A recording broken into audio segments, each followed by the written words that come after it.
Hello and welcome to the Doofcast, the official variety podcast of doofmedia.com. My name is Scott Daly, and this is my brother, Matt Freeman. Sup, Brат? That's a great accent there, Matt.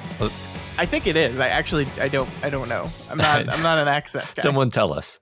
Some Russian person, please tell us how Matt's Russian is. This week on the show, it is another one of our patron-produced episodes.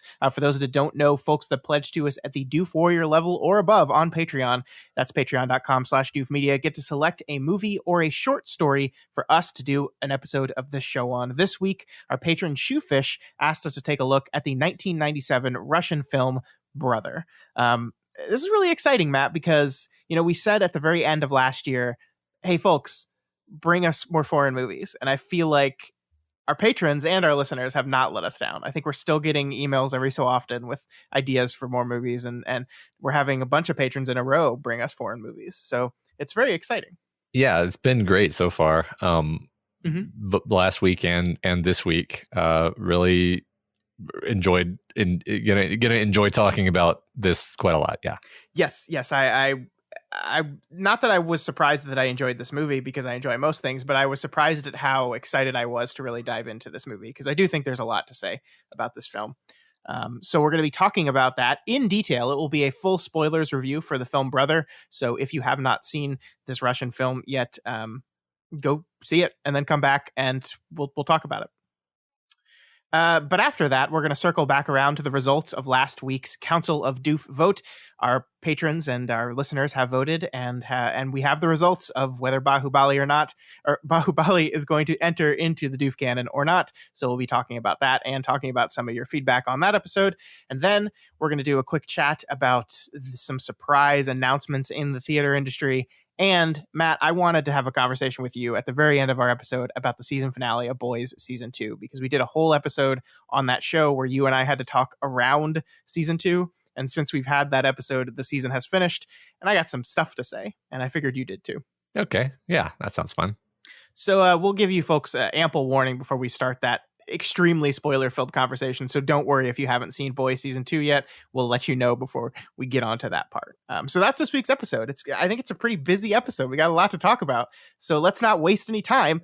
Let's get right into it. Let's talk about Brother. Matt, what is this film about? An ex-soldier with a personal code of honor enters the family crime business in St. Petersburg, Russia.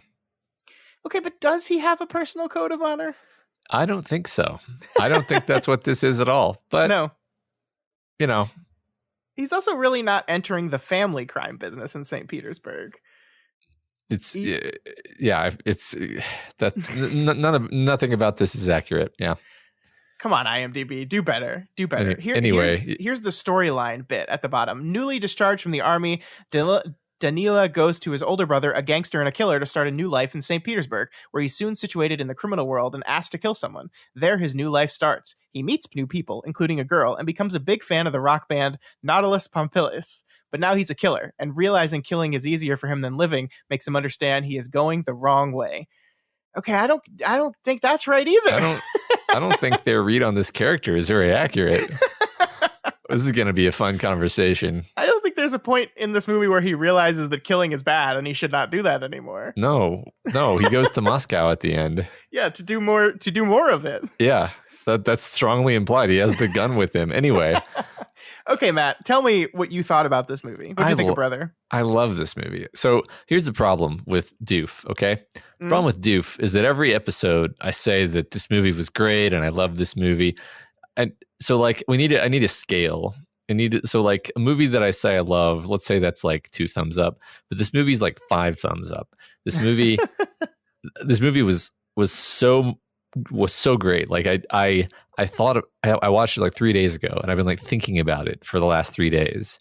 And it's like fundamentally it's just this little gangster movie, right? But it's not really just a little gangster movie. There's a lot going on in this movie, and I was really like, the moment I finished watching it, I was like, oh my god, I don't know if we're gonna be able to finish talking about this in 2 hours, Yeah, I agree. I was going into this movie expecting like a fun little Russian gangster film, and I like gangster movies. I enjoy them. And so I was kind of geared for that kind of movie. And while I think it succeeds in being that kind of movie, I was very shocked at everything else that's going on here. I think this movie is doing a lot of things, and I think we're only going to scratch the surface of what it's actually doing. And it's interesting because, when we watched Bahubali last week, I kind of was upfront in how ignorant I am about not only the history of India and the history of the film industry in India, but just the culture and some of the religious mythology that this movie was tapping into. And so while I appreciated the movie and enjoyed it, it was on very much a surface level. I feel like in this movie, I was at least tangentially aware enough of the history of Russian cinema and the history of Russia as a country to where I really tapped into some very clever things that I think this movie is doing. And I don't know if I'm right or not. Maybe we'll find out if you disagree with me, or some of our listeners that are maybe more tapped into the Russian film scene can tell us that. But I think this movie saying a lot about art. This movie saying a lot about filmmaking, and this movie saying a lot about Russia, I think. And the ways in which it does that are very fascinating. And I really want to peer through that with you. Try to understand each of these things. I think, like you said, while confessing that we don't have any privileged angle here, it's just a lot of it seems quite evident to me. So I mean, there's so many recurring beats in this movie about directors, about filmmaking, about music. Music plays a very important role, not only for our main character because it's a thing that he really likes, but like the ways in which the other characters are reacting to his music, the ways in which he's reacting to music he sees, the music personalities he hangs out with during the course of the movie. There's a lot going on here, and it is saying something. I mean, the opening scene of this movie is our main character walking into the set of a music video being filmed, just like completely unaware. He doesn't understand what's going on. Yeah. And I think there's a bunch of detail in that scene that lays down what I think this director thinks about filmmaking. And I really want to dive into that with you, but let's maybe lay some groundwork first before we dive into those specifics. Sure. Yeah. So, I mean, what was it, I guess, most generally about this movie that really just like made you go 5 thumbs up? That's way too many thumbs. I think we have to start with the main character and the actor, sure. Sergei Bodrov Jr., who actually tragically died at like age 31 in like 2001 or so. He was out working on a film shoot, and there was an avalanche, I think, and him and his entire crew were. I don't think they ever found the bodies. I think they're just presumed dead. It's really awful because like while I was watching the movie, I was literally like, this guy is so amazingly like good and capable of conveying subtlety and he's so charismatic. I was like, I'm surprised I haven't seen his face. I understand that he's a Russian actor, not an American actor, but I'm still surprised I've never seen his face. Like I'm surprised I don't know who he is. And then I got this horrible feeling as soon as I had that thought. I was like, oh no, I bet he's not around anymore. And I was right.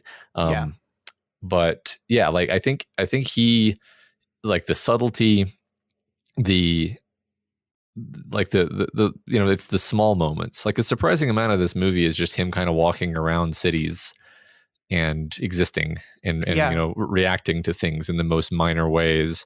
But all of it is painting this picture, this characterization by 1,000 tiny little brushstrokes, where you really feel like you've gotten to know this character and you really come to like this character and to be on this character's side.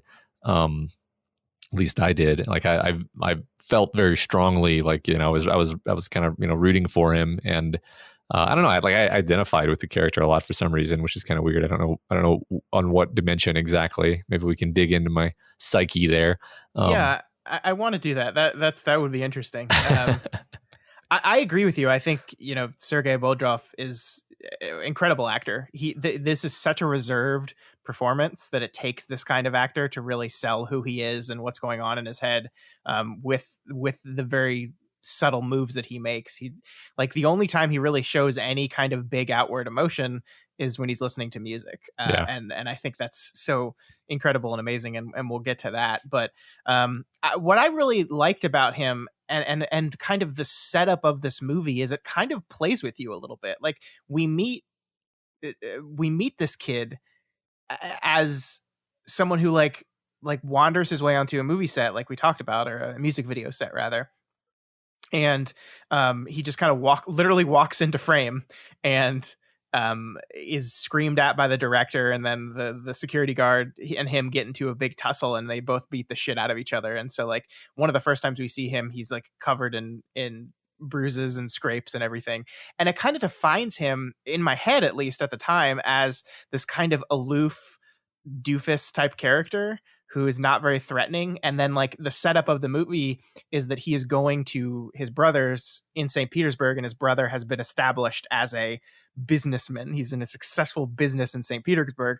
We quickly learn that his business is he's a hitman. And our introduction to his brother Victor is when the head boss, the main villain of this piece, is giving him an assignment, and he's like this bald, badass looking guy. Like he reminded me of a character from the Hitman video game series. And it kind of defines Victor as this totally composed badass, and it defines Danila, and I don't know if I'm saying that right, I think so.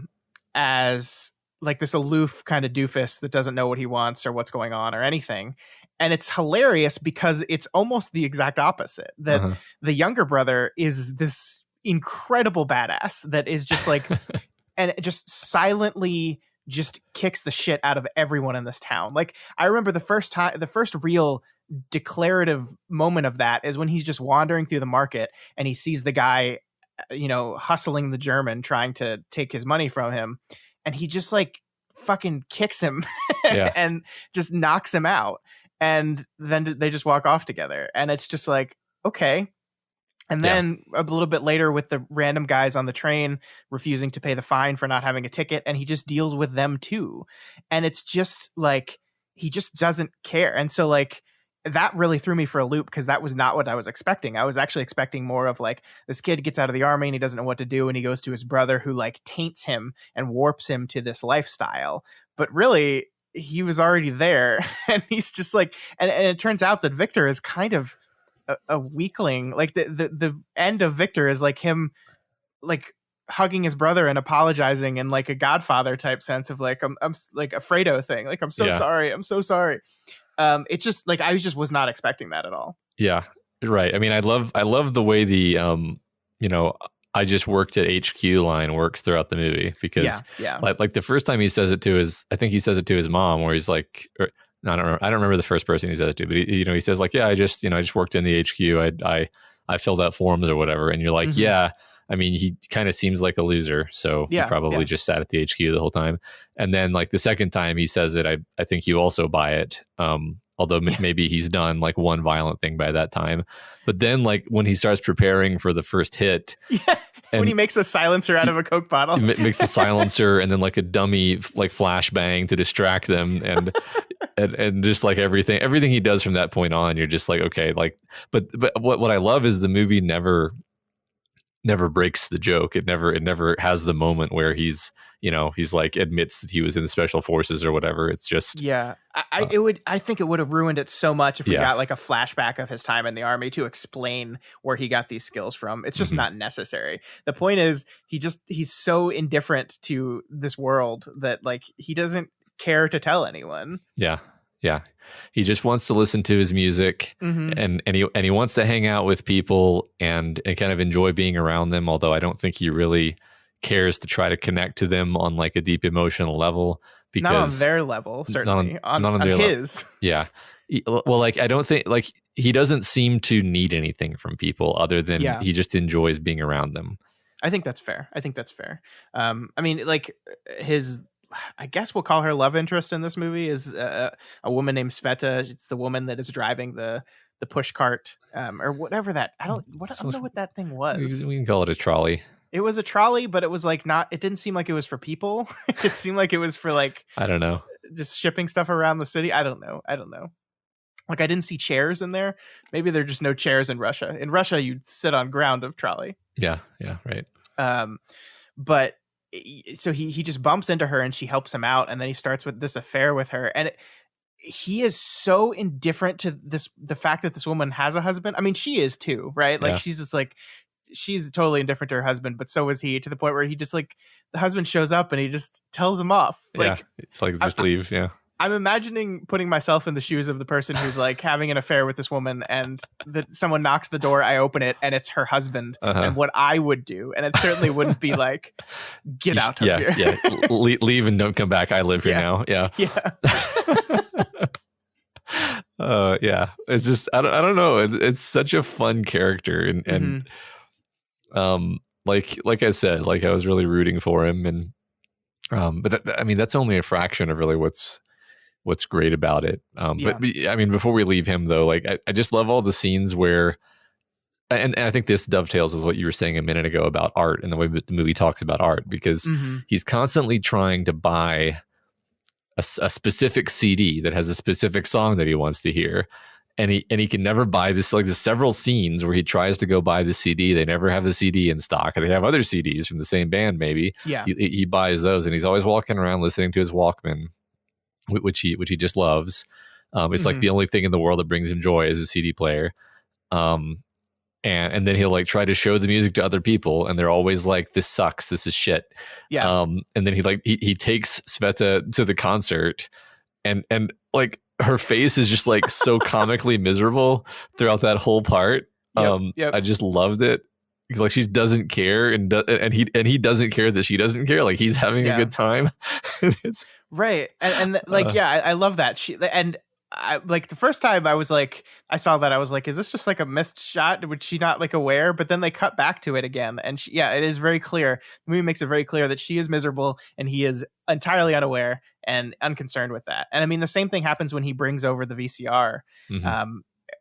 As it turns out, to just watch this bootleg of the recording of the concert of this band that we already know she's entirely indifferent to. He's like, I brought you a surprise, and then he puts on his tape and is just watching it. And this wonderfully drawn out scene where the camera is just sitting on the two of them on bed, and he's just watching it and nodding his head along and smiling, and she's just like looking at him and is just like, what? I mean, at that point, I was like, in her head, she's like, "What have I gotten myself into here?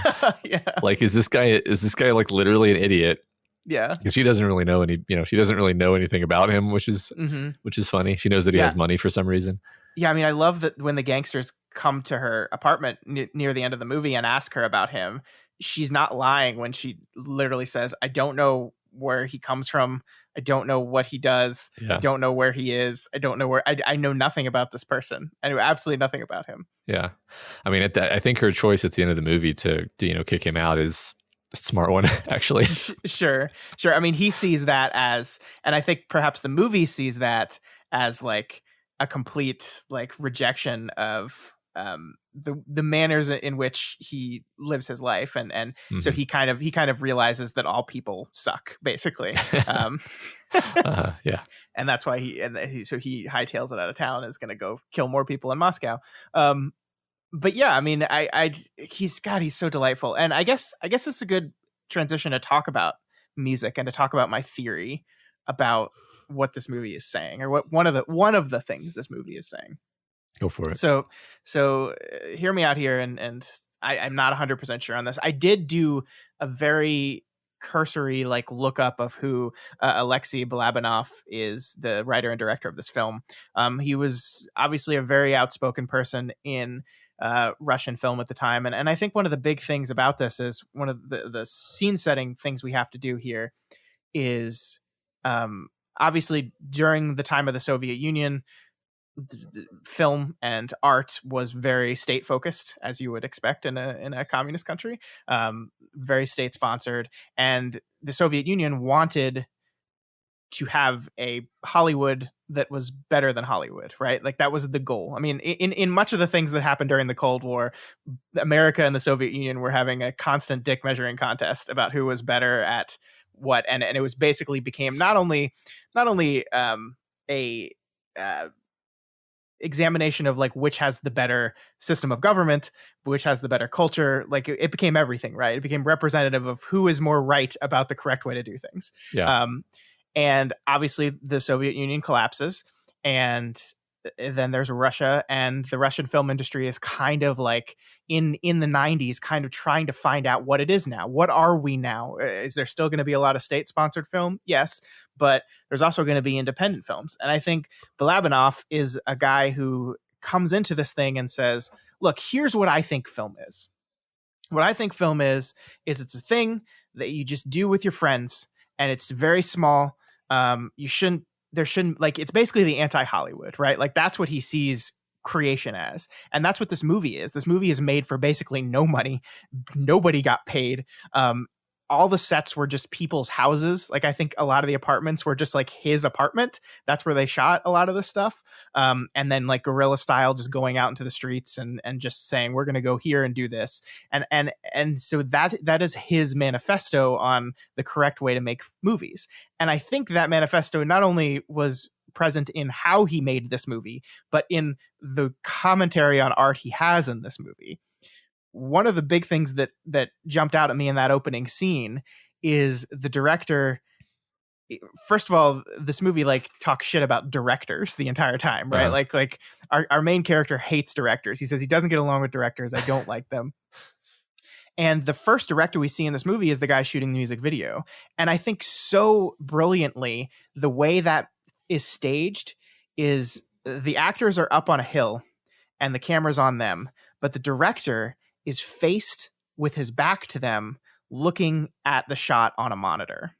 And I think the staging of that scene is so important, because I do think what Balabanov is saying is like, this is not the way art should be created. Like, this is wrong. What we're doing here is wrong. This is this big elaborate set for this music video.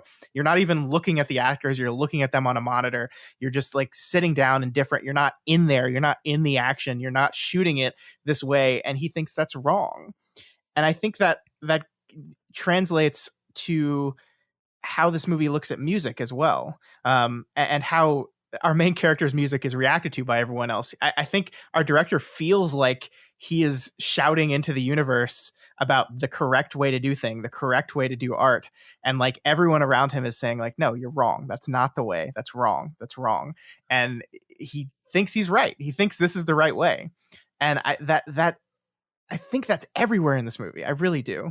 Yeah, I really like this interpretation, and I mean, I have no idea whether it's correct or not. I will say, I thought that the repeated inclusion of this band Nautilus Pompilius is fascinating, because this is a real band. Mm-hmm. They're apparently a relatively influential band. I've never heard of them, but they're a Russian post-punk new wave Russian rock band, mm-hmm. which to me, I don't know what those words mean in that particular context, because it's not American music, but I would assume that it's sort of an anti-authority, rejection of structure. But if you say it's post-punk, it's also rejection of chaos. So it's kind of trying to find a new structure after a period of chaos, which to me sounds like maybe what you would be trying to do with your art in 1997 in the former Soviet Union. Yeah. So I'm just trying to sort of, in line with what you were saying, draw some parallel or explain maybe why reach out to this band and be like, hey, do you want to like be prominently featured in this movie? Because obviously, I mean, it's a huge part of the movie, right? It's this band. That feels intentional, and I think it feels essentially in line with what you're saying. Yeah, and I mean, I think when we look at the two other big music focused scenes in this movie, one of them is when he is in that French club, listening to a song in English. And basically, first of all, he's saying it's a terrible song. Second of all, I do think they picked one of the most repetitive, annoying songs ever to represent, like, it's big, it's loud, it's very produced, right? It's obviously like there's a lot going on behind the scenes. It's kind of very Hollywood in that way. Uh-huh. And the other one is when he kind of inadvertently follows the lead singer of that band of, what is it called again? Nautilus what? Pompilius. Nautilus Pompilius. He's like there to perform a hit of some guy and realizes that there's a art artists party going on in the floor above him, and he just follows him up there and just hangs out for an hour. And what is happening up there? It's just artists sitting around chatting with each other. There's that woman playing music on an acoustic guitar. It's just artists entertaining each other. It's small, and I really do think that this movie sees a purity in that, sees a purity in this kind of simplified, unplugged, basic kind of artists entertaining each other. That I think that I'm guessing, I'm putting words in the director's mouth here a little bit, but that is what he sees as pure. That is what he sees as clean, good art, and that is the direction he feels like his country should go. And and remember what they give him at the party? They give him aspirin for his headache. They take away his pain. They do. So the beautiful, open-hearted sharing of art with people and humanity takes away his pain, and then he's able to go back and do the right thing, right? Because then he goes back and maybe he would have done the same thing anyway, but he saves the director because the other two were going to kill him.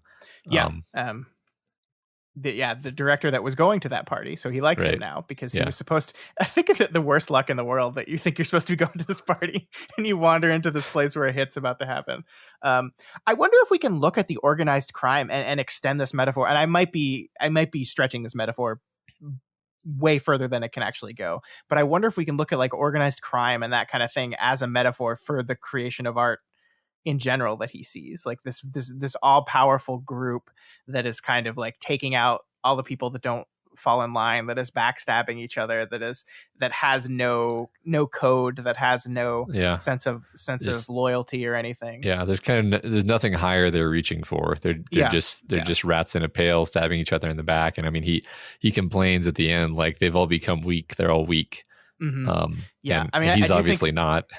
I do think St. Petersburg is like a very good metaphor for his view on the film industry. If it's intentional or not, I don't know. I really, once I like hooked into this idea, like it changed the way I was looking at the movie. And again, this is just my guess. I don't know, but it just feels right to me. It really does. Him leaving here, like leaving in frustration. I think is just saying a whole lot. And I think you're right that the fact that he goes to this record store over and over again asking for that song and they never have it is like, it's like almost as if the movie is screaming to you, these people just don't get it. They just don't get it. Yeah. And I love that when he leaves in frustration, it's not like that he failed. It's that St. Petersburg failed him. Yeah, exactly. One thing that I kept thinking in the back of my mind a few times throughout this movie is sort of just comparing and contrasting it with sort of a classic American mobster movie, because so many American mobster movies, I mean, really almost all the ones that I can think of, they're on some level glorifying the gangsters. Sure. Kind of even the ones where they're trying to like make a point about actually this is bad. It's like, well, like half the movie though, you show how glamorous it is, Yeah. But Scorsese really likes to do like Goodfellas. Mm-hmm.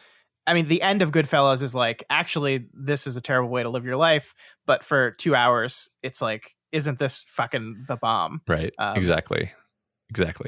And the contrast, though, is like, you're right that like there's that one scene toward the beginning where his brother is portrayed as kind of cool. But like everything else about it, the gangsters are all like shitty, uncool, ugly failures of people. They're like obviously greedy and untrustworthy. Yeah. And there's nothing cool about it, actually. Like the only cool person in the situation is Danila, and like it's not because he's a gangster. It's actually because he's like not going along with the things that they want to do. Yeah, he's almost. I mean, he's specifically not a gangster. Like he's not. He like it's so funny that like that summary we read and the thing that I read beforehand really made me think it was like, this is a kid getting involved in organized crime. And he's really not. He kills one person because his brother asks him to. He kills another person because his brother asks him to. And then he kills all the people trying to kill him because they've been trying to do that the entire fucking movie. Right. It really, and I agree with you. Like even the main bad guy, what was his name? I can't remember. Roundhead is his nickname. Which that's a shitty nickname. But like he speaks in in these stupid platitudes. Yeah. And like has like he's not cool at all. Yeah. Like he's not clever. Like he thinks he's clever and like his yes men laugh at him, but he's there's nothing cool about him. There's not even that something that intimidating about him. He just kind of comes off as a joke. Yeah. Right. That's so I actually appreciated that because I've never really the whole glorification of gangsters in American gangster movies never really sat right with me. I think like part of me, I just don't buy it. I'm like I just don't actually think this is cool, but the movie wants me to think it's cool. Well, so I mean, I appreciated that this didn't do that. My opinion on this is I think there is a part of that life that certainly is appealing. That's why people get into it. Like I absolutely think that's true in some ways. It kind of fall back on my old thing of like, if you're going to show a movie about cocaine addiction, like one of the things you have to do is show that cocaine feels really, really fucking good the first time you use it. I've been told. I have not used cocaine, but like the reason people use it is because it feels real good. Yeah. And so like I think some of this to defend Goodfellas a little bit is demonstrating the reason why people like are sucked into that kind of life. But of course, I agree with you that it feels like most of the day to day of living in that kind of life is who's going to try to kill me today. It's either going to be the people I'm working against or the people I'm working with. Right. Yeah. Just it's a very low time preference is the scientific economist way of phrasing this. You're living for today. But yeah, anyway, like I don't know, there was a lot of stuff I noticed there where I was sort of implicitly contrasting it against American movies and being like, I think I like this more actually. So yeah, I mean, there is an interesting truth to this movie that the violence that does happen is not shot in a glorification kind of way. I mean, and actually a lot of times the camera just either fades out or pans away from the violence. Yeah. Like I think the assassination of the guy he kills near the beginning of the movie isn't even shown. Yeah. We don't even see him pull the trigger on the gun. We see him toss the firecracker distraction and then it cuts and then he's running. Yeah, I was actually confused as to whether he had pulled it off. But apparently he did. Yeah, I was too. And I mean, the same with the very disturbing rape scene. Like, thank God they didn't. Like, as soon as it starts to get bad, they cut away from it, and it's like the movie recognizes you understand enough to know what horrible thing is happening here. Right. We don't need to show any more of it than necessary. He shoots Roundhead in the gut, and the camera there's like barely shows that out of the corner of the frame later. Yeah. I think maybe the most overtly gory thing is like that they've killed the one guy in the the second hit. Basically, his body is there. Yeah. But a lot of it is like he knocks people down and then shoots them while they're on the ground. Yeah. And it usually doesn't show that. I mean, honestly, I wonder if some of that isn't just budgetary constraints. Like we don't have the means to show a realistic like squib of like what happens when you shoot a sawed-off shotgun at someone from 2 feet away. Because that would be difficult to simulate, honestly. Absolutely. But I'm also like, I could also buy it as a stylistic choice, though. Well, I as we've said many times on the show, limitations breed creativity, and so what could have started as a decision that you needed to make, like I think a smart filmmaker, and I fully believe this man and his team recognizes the limitations and then builds around them and say, okay, so we can't show him blow someone's head off, so maybe we can make commentary on the enjoyment of violence through that limitation. And I choose to believe that because it sticks out. It really does stick out to me. Yeah.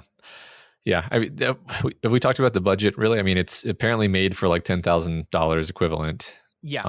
And it looks it. It does. It does. But to me, it comes off as charming. Like there's very few places where you're like, okay, that was just bad. There's maybe a couple that stick out, and those are usually in like action scenes where I'm just like, yeah, that's just gonna be really hard to shoot, just really difficult to actually do.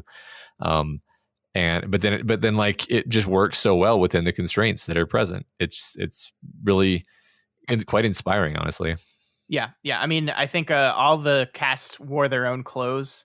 Because they didn't have a wardrobe department. I think the sweater that Danila wears for most of the movie, I'm seeing here in the trivia, says it was bought in a flea market, like as they were filming for like $5.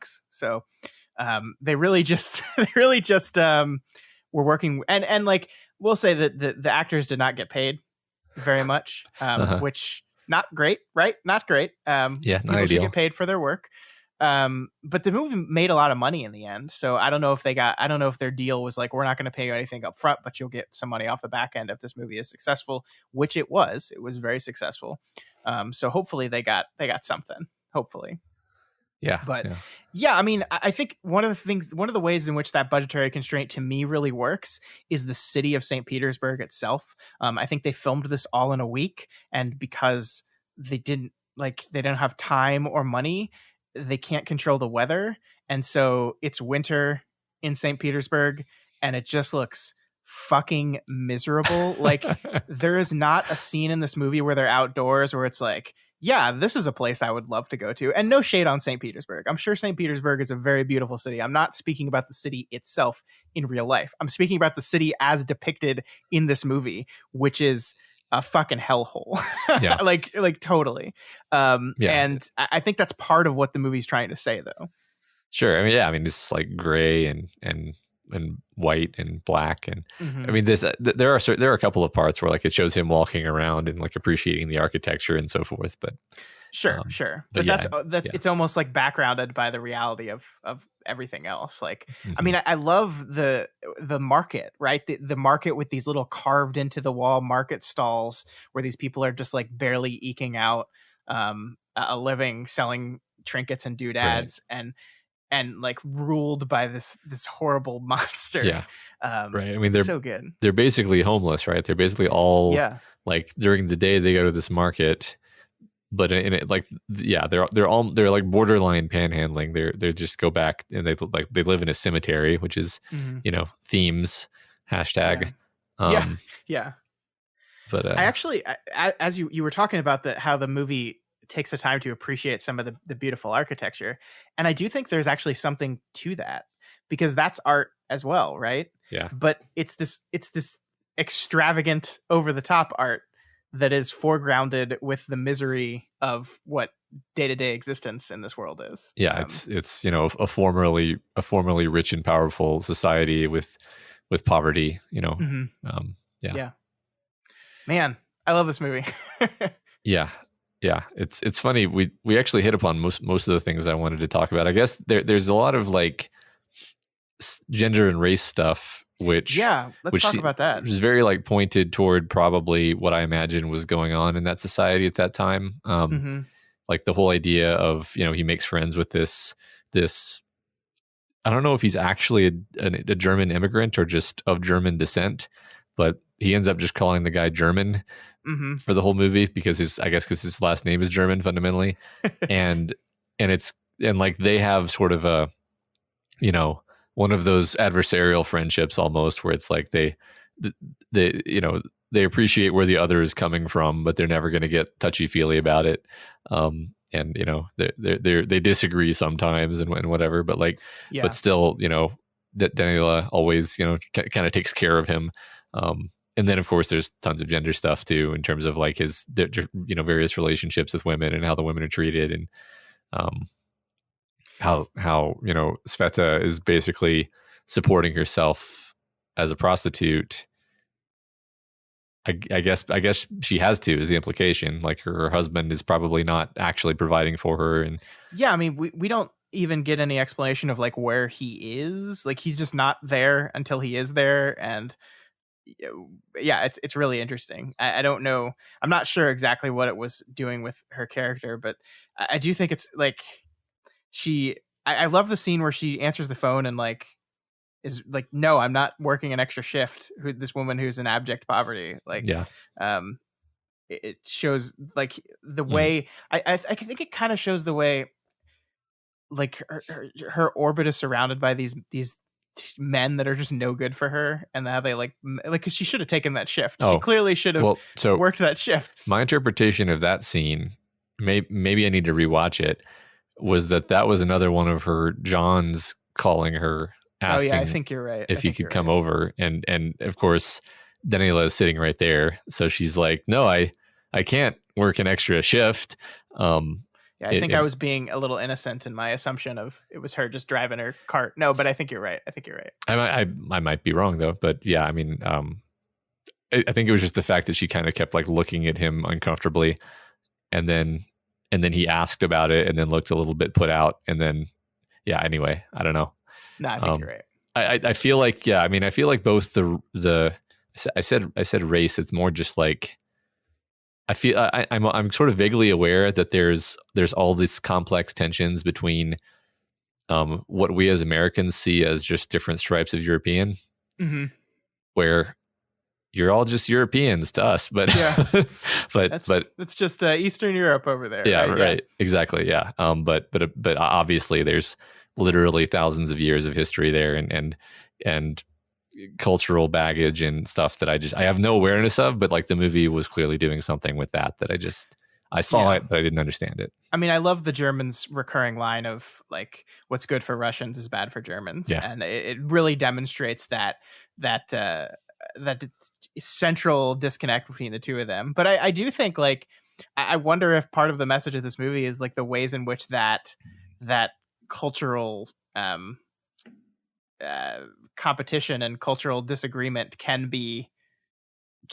through the correct ways of our protagonist be mended in some way, because they do form a bond, and he doesn't come with him and he doesn't take his money at the end, because what's good for Russians is bad for Germans. But they have like that's probably the realest relationship he has in the entire movie, because like so the end of the movie is him leaving, and he goes and talks, like we basically one by one go through all the characters that he cares about in this entire movie, right? First, it's his brother who betrayed him, and he allows him to live and says, take this money and give it to mom, and go home and get out of here. So bye forever, brother. Yeah.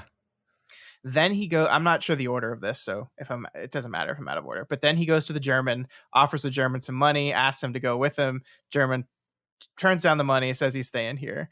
Then he goes to Kat, who's a character we really haven't even touched on yet. Who's just this drug addict character that he bumps into on the street, and ends up sleeping with one night. And she's just like totally indifferent to him leaving. Like she's just like, okay, I don't care. Sure, bye. Yeah. See ya. And then of course the biggest one is Sveta, who he's like, come with me. And she's like, she just is immediately like, he hits her husband, right? And she's just like immediately shoots him in the leg, but shoots him. Hits with a gun. That's what my slang for shooting. Yes. I think the cat character, just briefly, like I feel like what we're doing with her character is she's like even more of a complete aesthete, a complete like living in the moment hedonist, there is no tomorrow type of person, even more so than Danila is, and he has a stripe of that, but there's also he has more dimensions than that, and so he can relate to her and connect with her on some levels, but also like you said, like when he says he's leaving, she's just like, bye. Like obviously this relationship means nothing, because really sort of nothing means anything, because she doesn't live her life that way, and that's a bit sad to him, you can tell. Because he's like, well, that I wish this had meant something to you, but it clearly didn't. So I guess I'm going to go now. Here's some money. Yeah, that's a good point. I wonder if like therefore our movie is trying to show us a middle ground, right? Like there are on the far end one way there are gangsters, headed by Victor and headed by Roundface or whatever, Roundhead, whatever his name is. And then on the other end, there is Kat, who is just so far the other way. And Danila serves as kind of a middle ground between these two poles, who is much more interested in the creation of art and the kind of small lifestyle, but not to the point where he just has no attachments and doesn't care about anyone. I mean, that's the interesting thing, right? Like if we look at this movie is called Brother, right? Like the word is brother, and his relationship with his brother is such a small part of the film. Yeah. I mean, part of it is that everybody keeps calling him brother because I mean, I get the sense that in Russian, maybe that's just like, hey man, hey bro, right. Basically, hey bro. And And I also like at first for the first half of the movie, I thought it was just like everybody has a brother who's returning home from the war. Mm-hmm. So this could be anybody's brother. Like I thought that's what they were doing. I'm less sure of that after having thought about the movie for a while. Because it still could be partially that. But I mean, it is his relationship to his brother that kind of pulls him into the whole situation in the first place. Yeah. I mean, I wonder if we can like. I think a lot of this movie is him searching for family a little bit.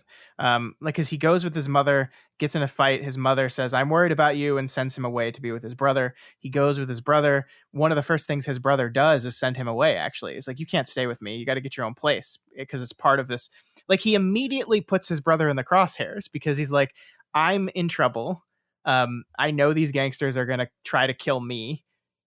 And so I'm going to have my brother do it and potentially take the bullets for me. Yeah. And like, so each one of these characters, through the German, through Kat, through Sveta, he's looking for that kind of family. He's looking for that kind of relationship. He's looking for a sense of purpose and belonging in the lives of other people. And all these people disappoint him. Every single one of them disappoint him. And so he has to search for it elsewhere. And you know, again, without saying we're entirely ignorant and looking at this from an outside perspective, it feels like not only a metaphor broadly for Russian identity in a post-Soviet world, but like more acutely Russian cinema in a post-Soviet world. What are we going to do? What are we going to define ourselves at? What are we going to try to be now? And I think our director at the end of this movie is still struggling with that. I think that was, you know, moving to Moscow, he's like, all right, this didn't work. Let me try it somewhere else. Yeah. So I'm gonna go to the big city, you know. Yeah. Gonna move to LA and try to make it big. Yeah. Yeah. I do love the detail that he calls it Leningrad the first time he comes, right? He shows up and calls it Leningrad, and that's when his brother is like, no, it's St. Petersburg now, Peter for short. And I think that is another like way in which the detail really serves to really give you clues towards this movie, because that's showing the transition, showing, you know, spotlighting that, okay, we've changed the name now, you know, Soviet Union's no more, names of things are changing, we're trying to redefine, and what is that going to end up looking like? I think that's all in there. It's so good. Yeah.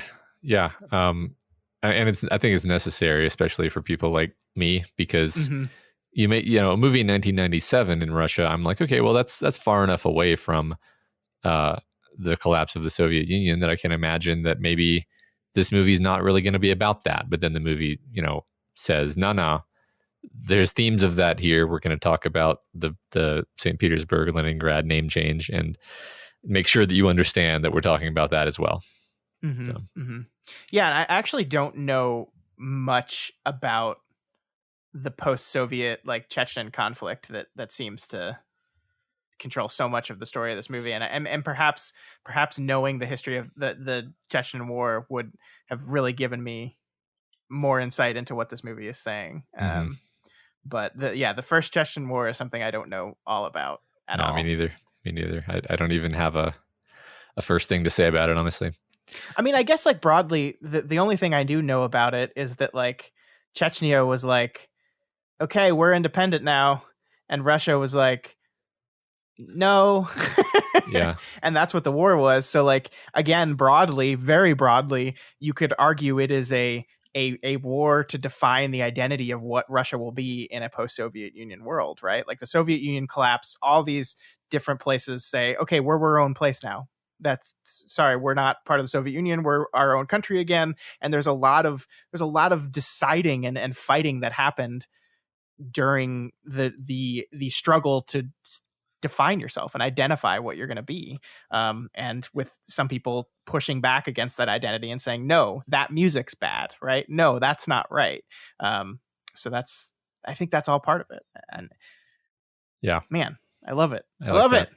Just the last thing is just to make sure to mention the part where he gets shot in the abdomen, and the treatment for his bullet wound is like gauze bandages and vodka, and I guess some antibiotic pills, and then he's just fine. He's just better. Yeah. And it can't have been that many days. No. I assume it was the next day. Yeah. It's just better.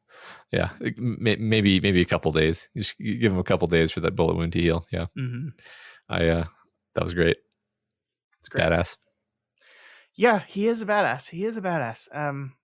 I don't know. I don't know what else to say at this point other than I just adored this movie. I mean, like, again, there is a read of this movie that is just, hey, that was a fun little gangster flick, right?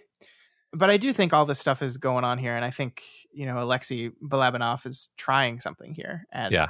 I think I tapped into maybe a tenth of it, and maybe Russia fell in love with this movie. This movie was extremely successful. I think it went to Cannes, and I think this is one of the really, ironically, I think this is a statement film for a post-Soviet Russia, right? This is what Russian cinema can be, one of, at least. It ended up being very important in answering the same kind of questions that I think the movie was asking, which I think is really wonderful. Yeah, that's a cool idea. Yeah, I think two of my thumbs are just for it being a great little gangster movie, and then the remaining several thumbs are all the other stuff that was in there. That was the stuff that I was thinking about ever since I saw it. Yeah, and probably will still be thinking about for a while. Yeah, there's going to be stuff tomorrow where I wake up and I'm like, oh, I should have talked about that element because I really was like pouring over this movie, which is not normal. Like normally, I watch a movie and I'm like, oh, that was fun. I kind of like sort of, I know it's processing in my subconscious, but I'm not really thinking about it. And then when we talk about it on a Doofcast, if we're going to do that, then, I kind of call it up and maybe I've processed some insights, but it was kind of in the background. But this is a movie that it was really kind of kept jumping into the forefront. Like I'd be thinking about it while doing other things. Yeah. So, yeah.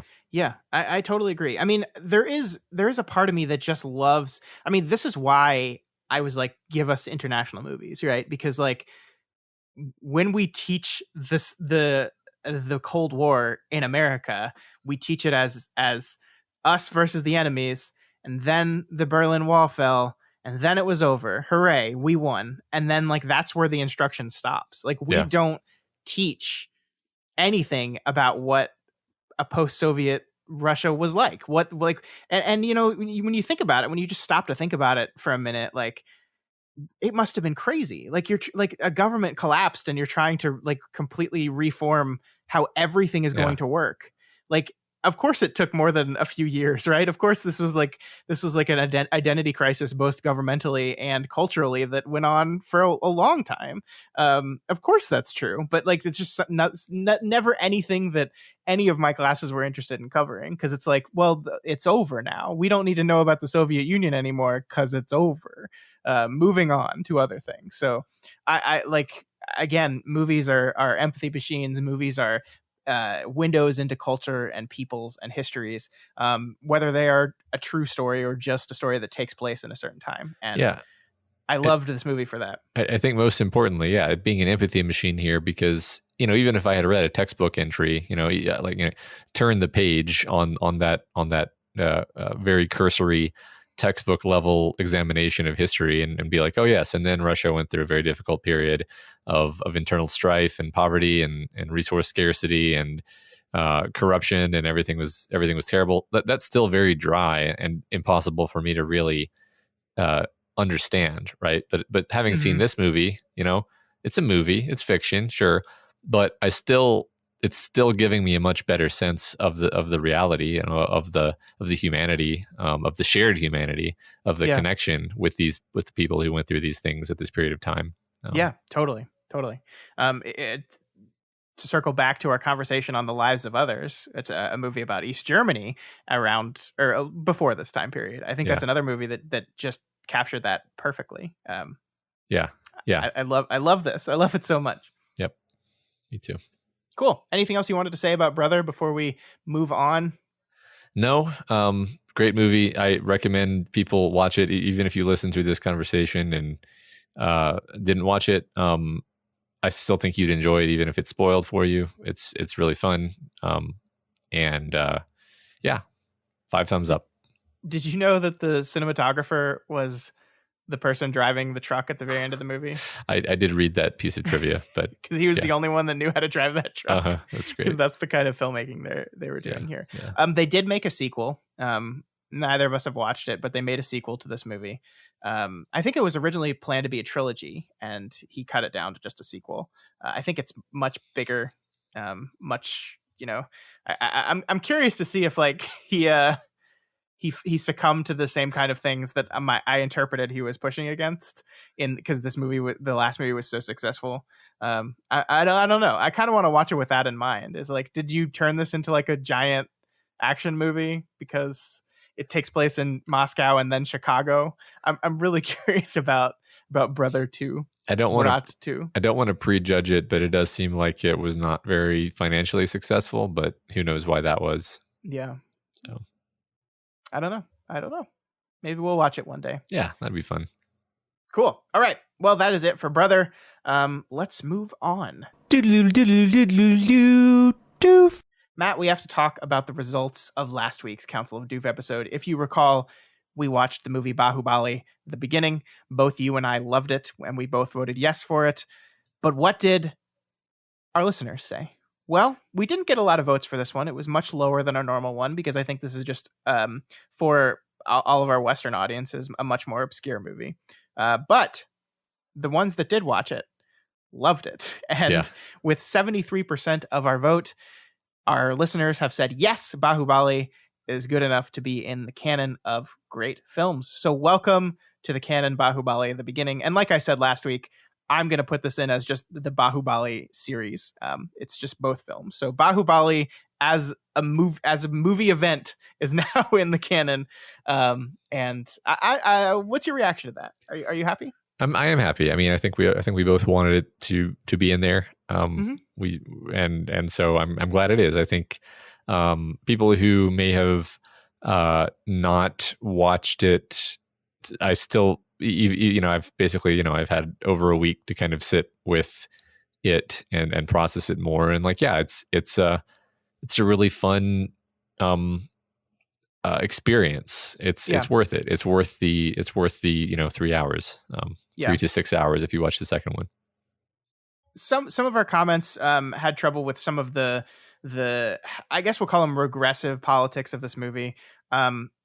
And I get that. I think this is a movie that is trying to do a very like kind of old world, old school thing. So like it's kind of like critiquing the regressive politics of Lord of the Rings to me. Like I get it that like the master servant relationship isn't a good look in 2020, but like I think Tolkien was trying to do a very specific thing with that.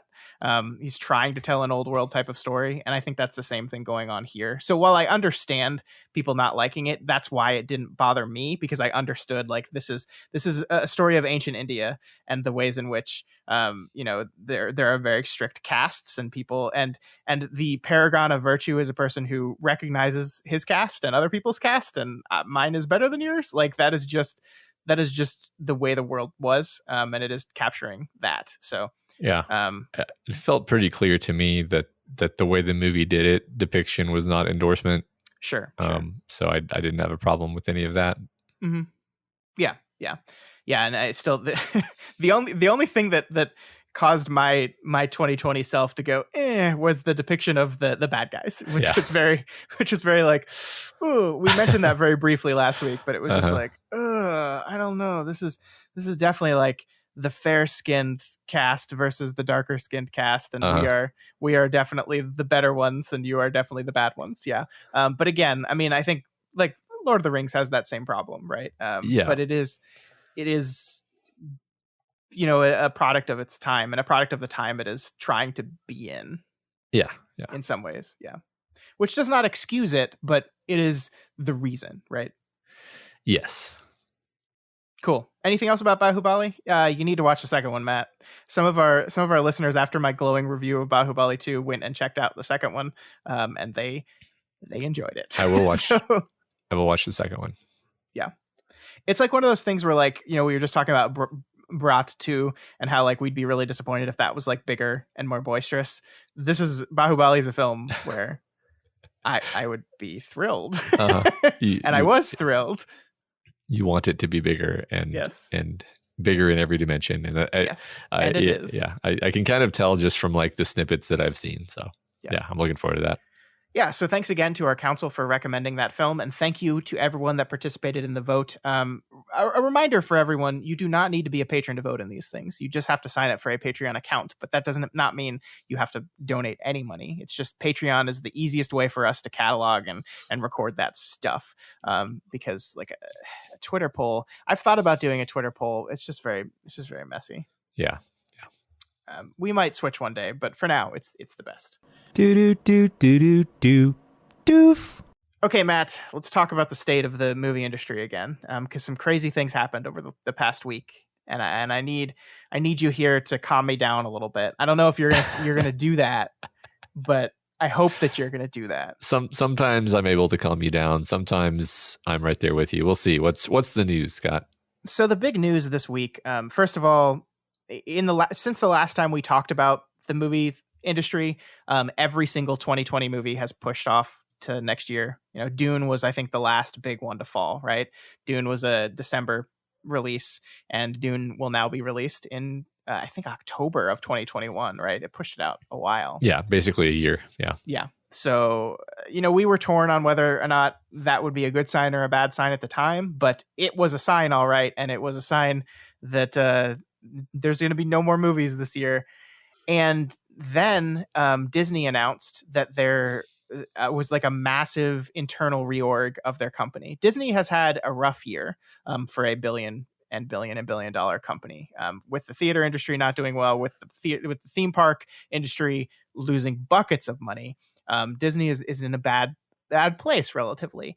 And so they have done this reorg, and the big message out of this reorganization was, we are focused on streaming content. We are focused on Disney Plus. This is the primary focus of our business now, is bringing entertainment to our customers via our streaming platform, which isn't exactly surprising. Like that, I think that was the entire plan of developing Disney Plus. And even the CEO of Disney said, this is not a response to COVID.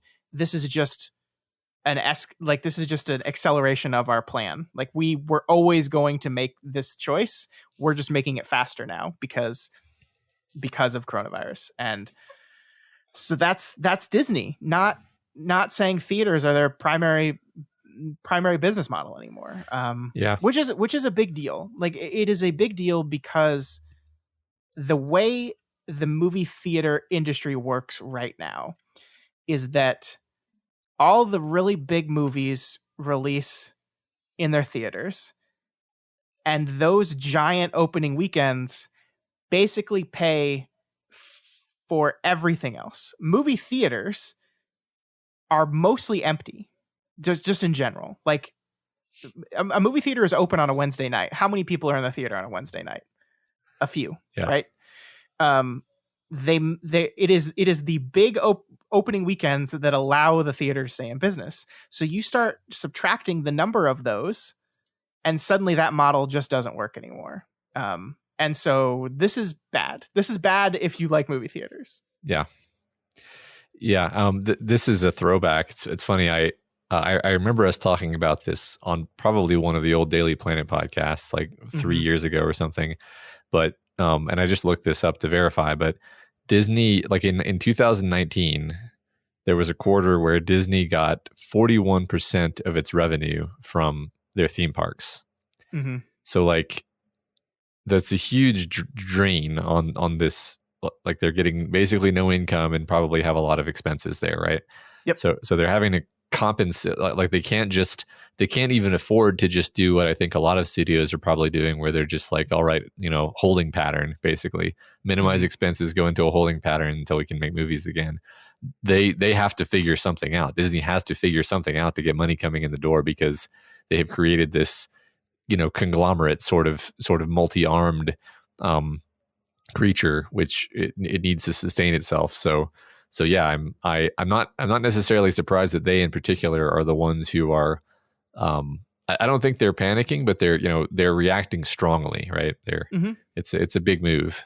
Yeah, I mean, and it's every major franchise, right? It's Star Wars, it's Marvel, it's Disney, it's Pixar. Like, these are in our multi-armed tentacle of 4-quadrant entertainment, Disney owns like half of those tentacles, if not more. Yeah. So if they truly like, and I'm not saying Disney is never going to release movies in theaters again. Obviously they are. Like, there is going to be a day when there is a vaccine and people are going to feel comfortable going outside again, and movie theaters are going to open up again, and people are going to go to the movies again. That is going to happen. But that is not Disney's primary business model anymore. And so when deciding where to release this movie, the company has reorganized to focus on Disney Plus. So when is the first time a MCU movie will be released not in theater but on Disney Plus? I don't know. It's gonna happen though. I'm honestly surprised they haven't announced Black Widow's release onto Disney Plus yet. They're still holding out for that one, and I don't know if they're waiting to see. I mean, they tested the waters with Mulan with the premium $30 pricing thing. They also announced last week that the Pixar movie Soul, that was supposed to come out this summer, will be coming out on Disney Plus, I think on Christmas Day. It is not going to be a premium movie. It is just going to be available for all subscribers. So I think whatever internal number crunching they're doing, they found out that the premium price thing is not enough of a revenue gain as compared to just having a big library and hopefully drumming up subscriptions through that. I don't know how any of that internal calculus works, but they obviously did that, and that's why Soul is not being a premium thing. So I don't know, man. Like, it's gonna be crazy. Yeah. Like you said, this is more of like an announcement of intent. Mm-hmm. I think we'll know what it's going to look like when it happens. Until then, I guess we're just going to have to wait and see what what comes out when. Yeah. I am curious about the Black Widow thing that you mentioned, because like that's not one that I think people are like hotly anticipating. Like it's sort of it's like a phase 1 movie that they didn't release in phase 1. It's like kind of a weird redheaded stepchild movie. So I don't know what like I would sort of expect it to not do very well if they did release it as a $30 premium, because I'm like, man, my kids love the MCU and I don't even know if I'm psyched about spending $30 for that movie. So yeah, we'll see what they do. I actually wonder, I mean, I don't know if this is going to happen, but if it ends up being like the first big movie to come out in a post-vaccine world, like I wonder like if that's going to elevate it. Because I agree, like I was never really, I mean, and I know some people that were very excited about a Black Widow movie and are very excited to see this movie, but like it's taking place out of time of the MCU, right? It takes place, pre all the Endgame stuff. So like, yeah, it was never like a big pull for me for the ongoing storyline, but I wonder if this is going to create like, it's the first one, we all have to go see it. It's the first time a Marvel movie's been out in over a year. And I wonder if that'll elevate it in any way. I don't know. And maybe that's what they're hoping for. Like, I just don't know. It's like at this point, I guess it's not costing them anything more to just keep it in the can for a few months. So sure. It does remind me, and the reason it is because one of the podcasts I was listening to this week reminded me of this. Steven Spielberg wrote this big long thing about what the state of movie theaters are going to be in the future. He's basically been arguing that this whole theater model is going to collapse and it's inevitable for a long time now. And his argument is basically like, if we want to see what movie theaters are going to look like in the future, we have to look to live theater and Broadway and their structure. And what that basically means is a bunch of theaters are going to close, and seeing movies on big screens are going to become events, and they're going to become events in the way that live theater is, and they're going to cost a lot of money. Like the price per ticket is going to skyrocket, and the number of theaters is going to plummet, and the number of showings is going to plummet, but the price per will go up. Like he envisioned a future in which you go pay $100 for like an event end game movie or something, right? I'd like to read this. I don't know. Like, yeah, I'm not sure if that is like, I don't know if people would ever do that, right? I think there's like, the thing about live theater, the thing about Broadway is you understand the premium you're paying for that kind of only available here experience. Mhm. Now maybe if that's the way they structure it with films in the future, I could see people making that argument. I don't know. I wonder, like, I would have to ponder a bit for a very exciting conclusion to a film franchise I've been super invested into, and someone says, well, the only way you can see it is on the big screen, but with $100 price tag. And I'd be like, oh, I'd have to think about that for a bit, because part of me is like, yeah, it's worth it. But I don't know. I don't know what it looks like. I really don't. I think there's always gonna be like tiny little art house cinemas that are playing independent or old movies, right? I think that's always going to exist. I think the number of them is going to plummet, but I think they're going to exist in some way always. But that's what it's going to be. It's going to be. I think someone compared it to, like, everyone was really sad when the last horse-drawn carriage was ridden too. It's like, oh well, fuck, that's shit. Yeah, but I think people want to see movies in theaters. I think some people just do. like a lot of stuff has changed, right? So yes, some amount of people do. So there will always be enough of those to support some level of people going to see movies in a theater. I mean, I wonder, this thought literally just occurred to me. Maybe it's the dumbest thing in the world, but like, what if there's like a local theater?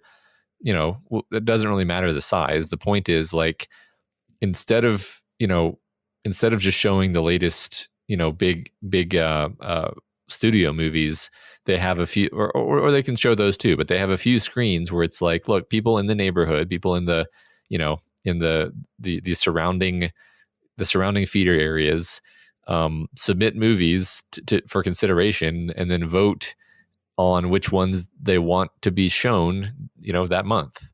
And then, okay, we're showing Blade Runner this month. We're showing Aliens this month. I would go see old movies like that in the theater. I'd pay a lot of money to go see Aliens in the movie theater. Yeah. Like put your screens to better use, I guess. If there's going to be this pivot, then be more creative, especially now that we have this capacity for, like, everybody is online all the time and can interact in that way. Yeah, I think that exists in some form already. Probably, yeah, probably does. There are smaller theaters that have like film clubs that do that same kind of thing. I mean, I think the distribution model would have to change a little bit, because a lot of times those kind of rep screenings are like prohibitively expensive. Like, you have to get permission from the studio every time you play one of their films, right? And you usually have to pay a fee, and the fee varies. But sometimes it's just too much. It's just too much money. Stupid. I mean, like, what are the? I'm now we're in total tangentville, but like, what are the limits to that? Like, I can have some friends over and show them a DVD, obviously, without having to pay a fee. What is the line here where suddenly the theater has to pay a fee because they're showing a movie? I think the second you take money from people. Fair. If you sell a ticket to that movie, you have to pay the studio for that movie. And what if I charge my friends for coming over to my house, huh? Well, I mean, yeah, but they probably, like, it's a lot harder to detect that. Yeah, no, that's you're right. I was not thinking it through all the way. But yeah, I don't know. I mean, there's going to be a lot of weird changes, right? Like, one thing that I think we probably mentioned this in some other conversation, but just like, it's a lot cheaper to get a really giant, really good TV now than it used to be. Certainly, so, yeah.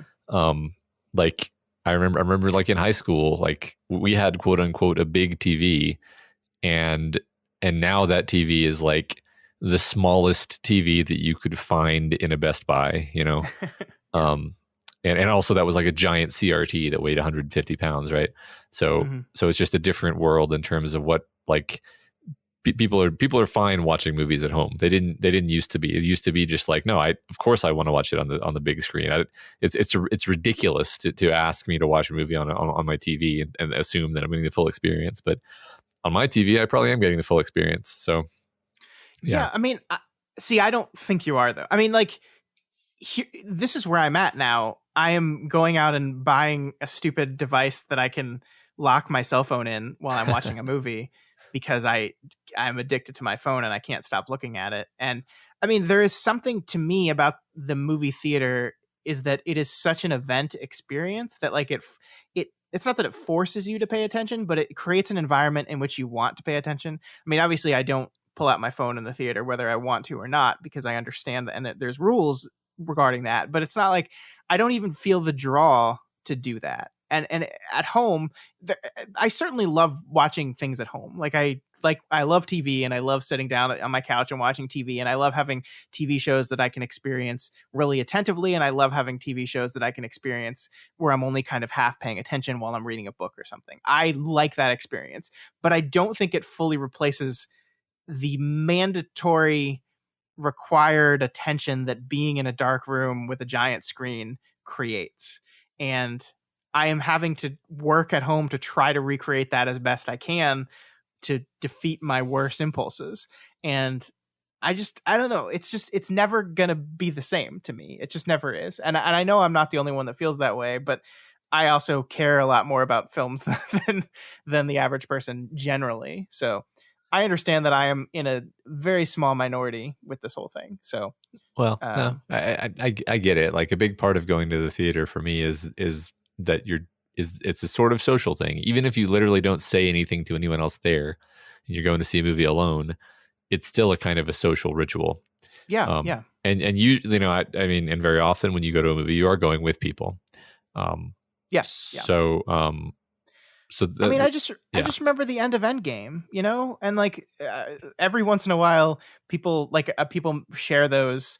This is what the theater, like someone recorded the noise in the opening night theater of Endgame when the portals open and like everyone's cheering. Like that is an experience, and that is not an experience you'll get watching the movie in the middle of the day on your couch. That's true. It's just not, and it's not that it's not even the big expensive tentpole movies that you need to get that experience with. I think movies work better in the theater. I think comedies work better with a crowd of people. I think it's just, I don't know. I'm gonna miss it. I think if I had, let me maybe be more sharp on what I am saying and what I'm not saying. Like I think that in 1995, if somebody said, I don't remember when Gladiator actually came out. Whenever Gladiator came out, if somebody had said, instead of going to the theater, would you like to pay this much and then watch Gladiator just on your home TV? I would have been like, no, that's ridiculous. Like that would be like 2% of the experience that I actually want. Like, whereas now you give me that option, I'm like, that's probably closer to 50% of the experience that I actually want. It's still missing the other 50%. The other 50% is all the other stuff you were just talking about. So it's not, I'm not saying it's 100% of the experience. You're not with your $12 or whatever, you're not just buying a screening of a film, you're buying this whole experience. Yeah. And when you're in your own home, it's not that whole experience. It's maybe half of that experience. Maybe you disagree on that number, but that's what I am saying. I don't know how I would actually ever quantify it, so I'm not going to bother arguing with that number. And I see what you're saying. And I do think the majority of the people in the world agree with you, because I think that's why Mulan at a $30 price tag failed, whereas Mulan at a $30 price tag to go with your date in the theater would have succeeded. Right. Because I do think there's a like, we talked about this when they set that price tag, and we talked about it as just like, this is just like people that adopt technology early. This is early adopters of technology. The brand new TV you're going to pay more for than if that TV's been out for 5 years. And there's enough of a group of people that are willing to pay that price that it's worth selling at that price when it comes out. I think what we've determined is when people look at the calculus of, I get to see the movie right away in the only way I can, paying that money to see it streaming at your house is not a price people are willing to go for. That price point, they don't see the value in it, even though you could rationally make the argument that you're going to be paying the same amount if you went to a theater. They would say, okay, yeah, but that's different enough to where that is a worthy price point, and this is not. I mean, you take my 50% literally. Like, I would have happily paid $15 for Mulan, like I probably wouldn't have thought twice about it. I would have just been like, oh yeah, $15 for, yeah, sure. Pretty standard in some cities. Yeah. Yeah. But $30 for Mulan, kind of had to squint at that for a while. Yeah. You know, I had to walk myself through the rational thought process of it. So yeah, I think maybe one way of thinking about it is everyone does have some implicit number in their head. I just made up that 50% because it feels right in my gut. But I think maybe everyone on some level is subconsciously doing a calculation like that, even including you, maybe. Maybe, yeah. Anyway, yeah. I mean, I think you're right. I don't know if this conversation made me feel better, but I mean, where my brain is at right now is I'm having a kid soon, but it's going to be probably 4 or 5 years before I'm able to take my kid to the movie theater, right? Where he's old enough. You'll probably lose patience. You'll probably lose patience in about 3 and try to take him when he's about 3. I'm going to just guess that, but go ahead. I hope that by the time we're there, that there's a movie theater for me to take him to. That's what I'm hoping. Yeah, I think a year is a long enough time that even if like all of the major chains collapse, then some entrepreneur will start a new chain and it might look a bit different than the ones that we have now. But hey, Matt. Yes. Doof theaters. We're doing it, Matt. All right.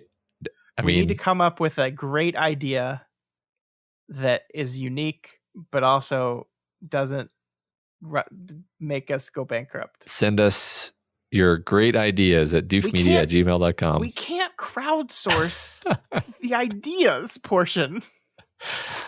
I thought that's why we started this venture. Okay, enough business talk.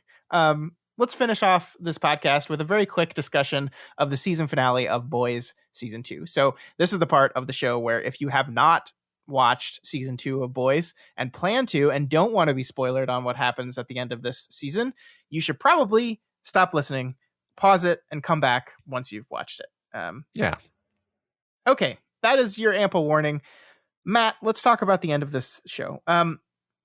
We talked a couple weeks ago, and I actually was mistaken about how far into the season we were. I made the assumption, first of all, that we had watched 5 episodes and it was actually 6.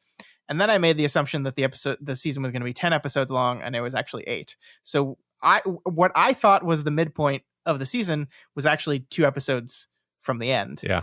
And I think that captures possibly where my disappointment in the season ended. I want to say up front that I love the show and I'll absolutely be returning for season 3. I did find the ending a little bit disappointing though. And it's because I saw a lot of potential and a lot of interesting things they could do.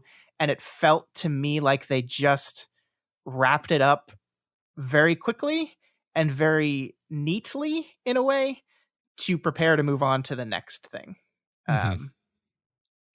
Does that make sense? Yeah, it does. And I don't know if I disagree with you. I think maybe my level of felt disappointment is just a bit lower than yours. I liked the whole season 2 a lot. I liked what they were doing with it. I thought it had a lot of great moments.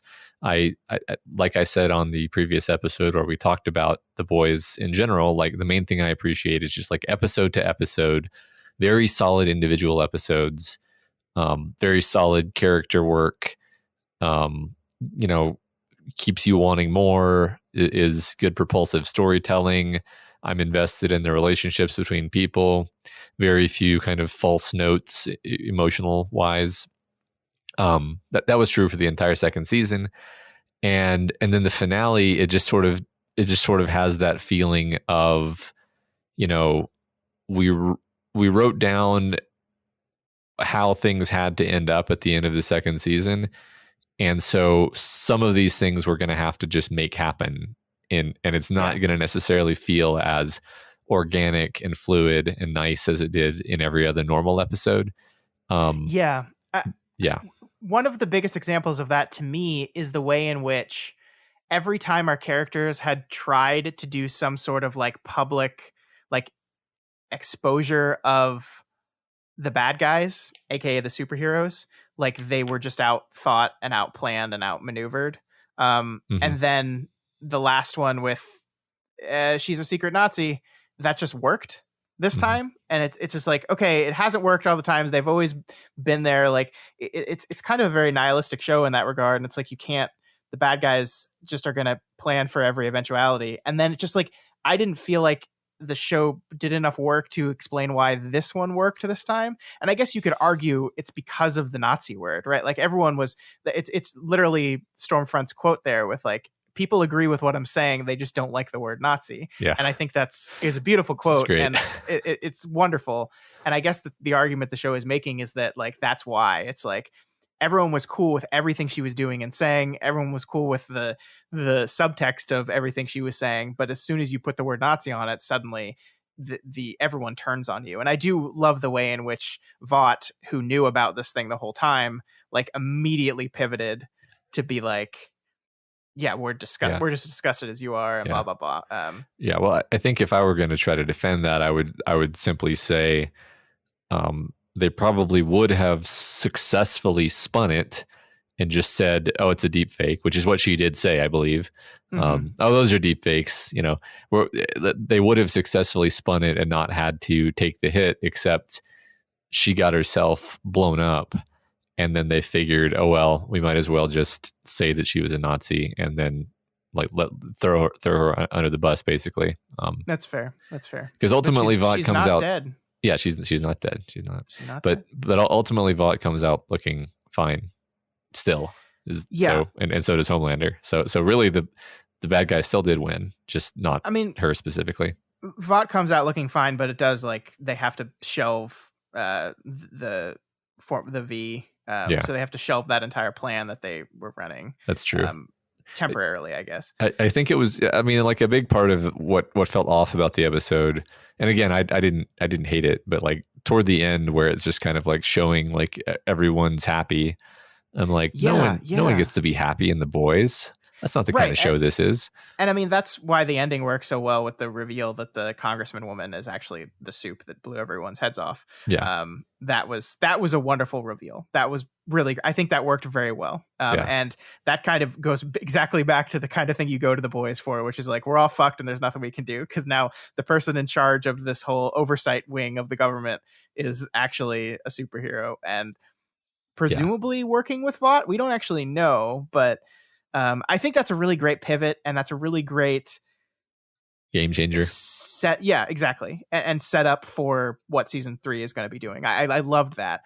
I guess it's everything that we had to happen before we got there. And I agree. I think everything's just a little too neat.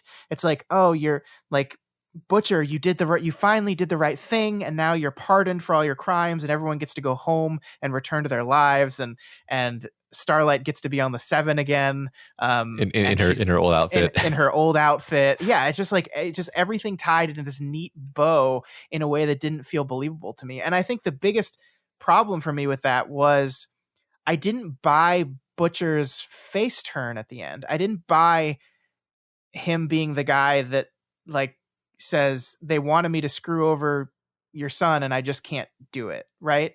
Like it felt like they were afraid to make Butcher too bad because they had this duo of Butcher on one side leading his group and Homelander on his side leading his group. And they were like afraid to change that status quo too much. It felt like to me. And so we have to have Butcher do the right thing in the end. And I just don't know if I believe that was earned enough. I don't think it. I think I was okay with it. I think that honestly, first of all, I would say Carl Urban's performance in the last episode was actually fantastic, in my opinion. Called for a lot of complicated moments, and yeah, I mean, I get what you mean though. Like, I get like there's a missing piece of connective tissue between the moment where he swears to his wife that he's going to that he's going to save the kid or whatever, and like he's hugging her and you can see in his eyes that he's totally lying, and then and then him making the right choice at the end. Like there's a missing scene in there, you know. Mhm. I do feel you there, but fundamentally, like he's sort of been on this journey of being a bit less of an asshole over the whole season as Huey kind of works on him in the background. Like that was the arc of the season. The arc of the season was Butcher is just completely awful. And then like him and Huey having these like conflicts and kind of him gradually realizing that, you know, this is bad for him. He shouldn't be like this. He's just hurting people. He's being like his dad. That whole thing. I actually really, so I really like this framing, because if we put Butcher and Homelander as our two central characters, right? The characters, maybe not protagonists, but the antagonists, but the two characters in which the story most revolves around. Hey, I think I just defined protagonist and antagonist. The characters that are pushing their arc are Huey on the one side and Stormfront on the other, right? And so this creates this great duo of characters kind of competing with each other. Like one is trying to pull one way, the other is trying to pull one the other way. And the thing that I think works about the episode is they both succeed. And the new status quo has Butcher maybe moving further away from the dark side, but Homelander clearly moving further towards it. Yeah. And with maybe my favorite dumb shot in this entire fucking show is Homelander on top of a building at the end of the thing, like just jerking off into the city, like talking about his power and how he can do anything. And it's like Homelander has been reduced. Like, I think that's the wonderful thing about Homelander is I think he's more scary than ever because he's lost just about everything he had, except for his superpowers. Yeah. The only thing he has is the idea that the people love him. And that is, in fact, this finale made it perfectly clear. I think I'm vindicated from what I said last time we talked about this, where all he has is the idea that the people love him. Mm-hmm. And he's going to lose that at some point. That's absolutely going to happen. And he says, like, you know, you release that video and I'll kill everyone and everything. He's like, basically, I'm going to go on a rampage and I'm just going to destroy the world, is what he's saying.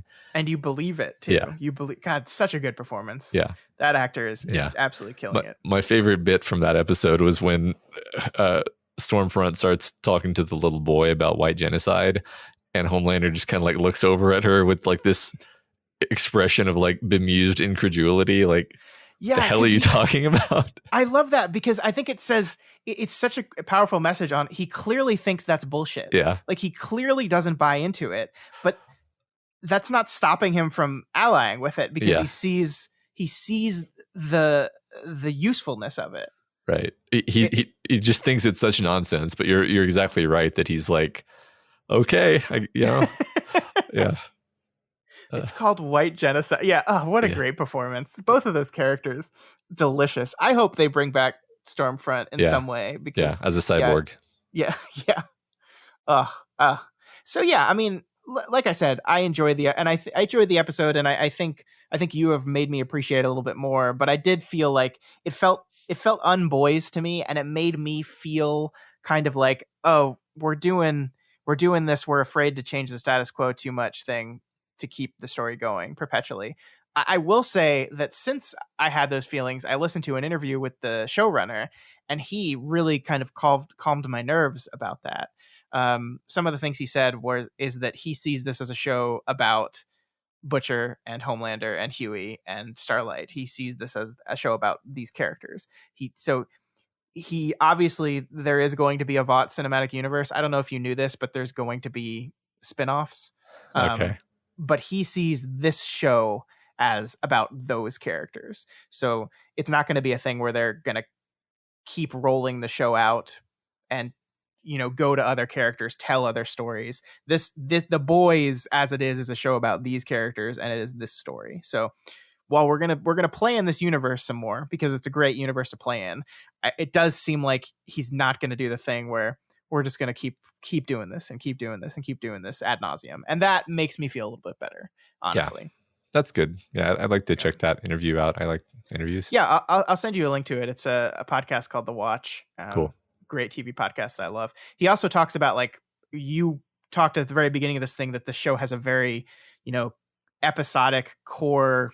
This is an episode, and in this episode we're telling this story with this theme idea. Mhm. And that is something that he talks about directly in this interview, that he was raised on the kind of late 90s, early 2000s mode of storytelling where episodes still meant something, and he declared that as the important goal, that each episode has to be saying something. It's not just one part of a whole. It's an independent union. And so, like, it was a great conversation, because it's like all the stuff I'm seeing in the show, and I was like, oh, so those are, it's totally conscious and aware, and like those are choices you're making, and I love it. So I still love The Boys. I was a little let down by the end. That's all I had to say.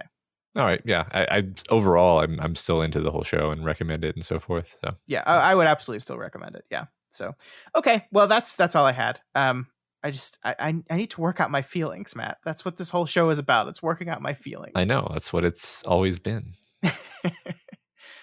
All right, folks. Well, that is all we had for you guys this week. If you have any opinions on the movie Brother, on our results for the Bahubali poll, on Disney's pivot to streaming, or on the season finale of Boys, please reach out to us and let us know. You can always find us at doofmedia@gmail.com or talk to us on Twitter @doofmedia. We will read and respond to those messages if you send them. So please let us know what you think. We want to hear from you guys as well.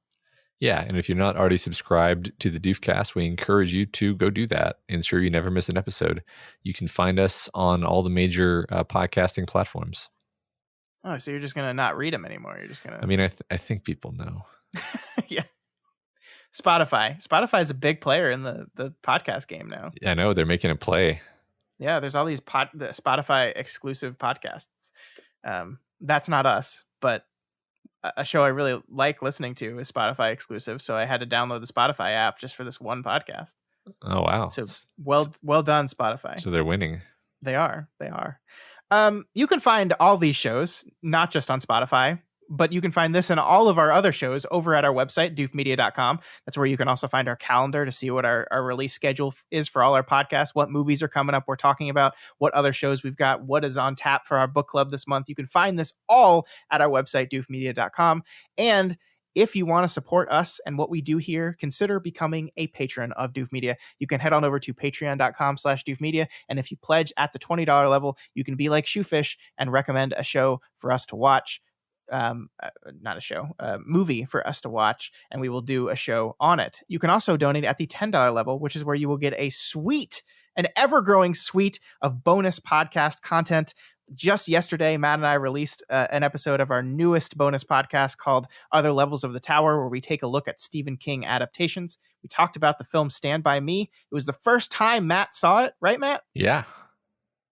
So if you like us talking about movies, well, there's a whole other movie that we're talking about. So head on over to patreon.com/doofmedia and check out all the bonus features and sign up if you're so interested. Yeah, there's a bunch of fun stuff on that reward tier. So hopefully you find it valuable. Yep. Also, please consider rating and reviewing us on Apple Podcasts. Each review helps us get more exposure and introduces new people to the content that we make here. I'm leaving that long pause in there because if I take it out, you'll never learn. I know. All right, folks. Next week on the show, we are going to be taking a look at the classic Italian film Ladri di Biciclette, aka The Bicycle Thieves. I've never seen this movie, Matt. Have you seen this movie? No. This is a classic. It's like 1940s. Fun. It's a classic. Yeah. Awesome. So watch that movie and then come talk about it with us. Yeah. Well, I mean, we'll be talking. You come listen about it. Listen about it. Yeah. We'll see you next week with your ears somehow. Bye.